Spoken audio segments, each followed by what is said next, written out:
C-vitamin, vízben oldódó vitamin, tehát naponta kell bevinni a szervezetbe, a fölösleges kiürül, nem képződik raktár a szervezetbe, egyébként nagyon sok anyagcsere folyamatban vesz részt a C-vitamin, és nélkülözhetetlen.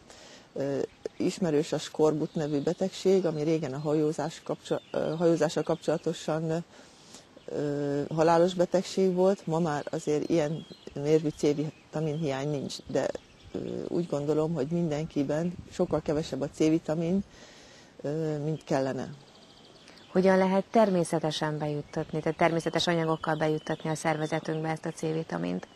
Amíg nem mutatták ki, hogy van C-vitamin, addig is pótolták a C-vitamint különböző zöldségekkel. Hát jól tudjuk, hogy a hajósok káposztát vittek magukkal, friss zöldséget, de mióta kimutatták, azóta is lehet tudni, a paprikában van, Szentgyörgyi például ebből mutatta ki, de a citromba, citrusfélékbe, géfribe, kivibe, mindenféle zöld növényben ott van, és ami friss és napon érlelt.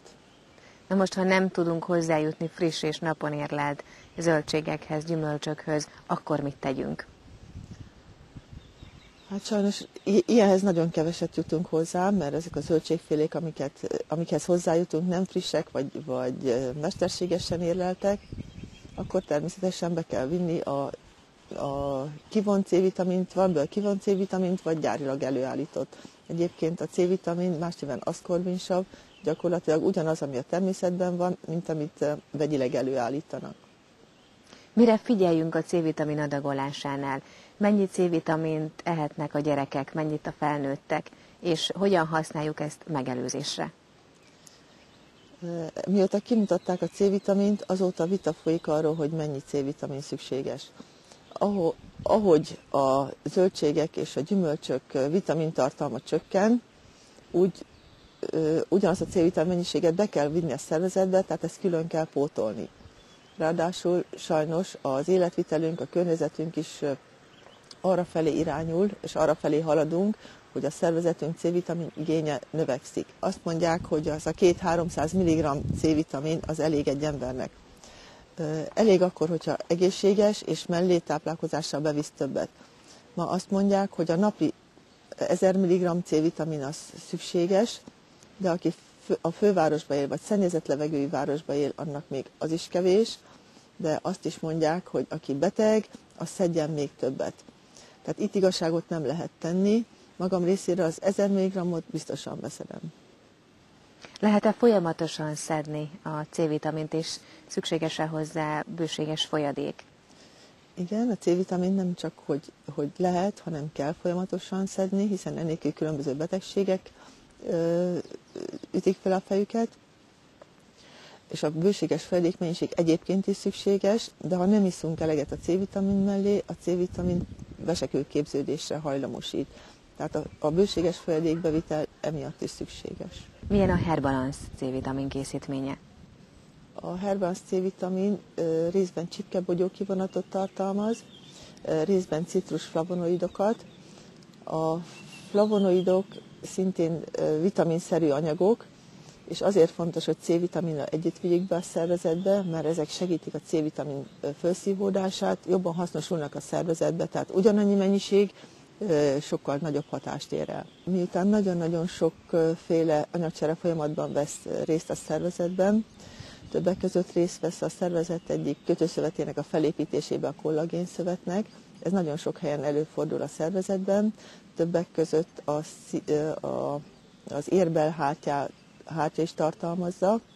Ez azért fontos, mert Magyarországon is nagyon sok a szív- és érrendszeri megbetegedés, tehát a C-vitamin segíti az erekfalának a megőrzését, csökkenti a trombóziskészséget.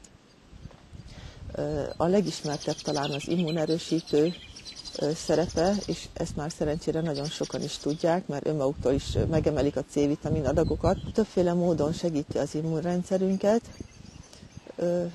részben az interferon termelését is elősegíti, ez a vírus és különböző gombás megbetegedéseknél nagyon fontos, segíti a csecsemőmirigy működését, bizonyos hormonok működésében részt vesz, Ezen kívül biztos mindenki tudja, hogy fogényvérzése van, akkor a C-vitamint azt pótolni kell, de bármiféle bevérzés van.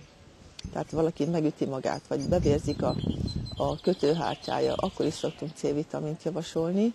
Ilyenkor nyugodtan meg lehet emelni a C-vitamin mennyiséget. Ezen kívül még számtalan sok kedvező hatása van. A C-vitamin az egyik legismertebb antioxidáns hatású vegyület, és az antioxidánsokról tudjuk, hogy gyulladáscsökkentő hatásuk van, degeneratív folyamatok kialakulásának az esélyét csökkenti, a daganatos megbetegedések kialakulásának az esélyét csökkenti, illetve ha már valaki daganatos beteg, akkor annak az élettartamát és az életminőségét is tudja javítani. Több grammos adagban szedettek daganatos betegekkel, és meghosszabbodott az életük. Elegendő-e az immunrendszer erősítéséhez a C-vitamin, vagy valami mást is célszerű használni mellé? Csak C-vitaminnal természetesen nem maradhatnánk életben. Ahol természetesen meg kell lenni a szokásos mindenféle anyagot, a rostanyagtól elkezdve a szénhidrátot, zsírokat, mert a zsírok is fontosak, azok közül főleg a terítetlen zsírok, azokat nem szabad kihagyni, de természetesen minden egyéb olyan anyag fontos, ami a szervezetünket fölépíti. Többek között fontos a folyadékpótlás, és a méregtelenítésről már nagyon sok szó esett. Fontos a termékeink közül a resveratort is szedni a C-vitaminnal együtt, mert az flavonoidokat tartalmaz, de természetesen a többi antioxidáns is segíti a C-vitamin működését, olyan termék, amiben A és E vitamin van, az antioxidáns hatást segíti.